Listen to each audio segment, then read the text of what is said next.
Assalamualaikum warahmatullahi wabarakatuh.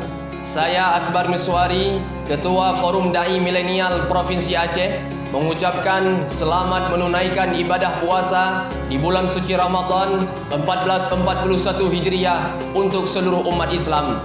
Dengan momentum bulan yang penuh rahmat dan penuh berkah ini, mari kita tingkatkan keimanan dan ketakwaan kita kepada Allah Subhanahu wa taala. Dengan kondisi saat ini, di tengah mewabahnya virus corona, mari kita jaga kesehatan, kita perbanyak ibadah, perbanyak zikir, perbanyak berselawat, dan juga memperbanyak membaca Al-Quran. Aktifkan media sosial kita masing-masing untuk hal-hal yang baik.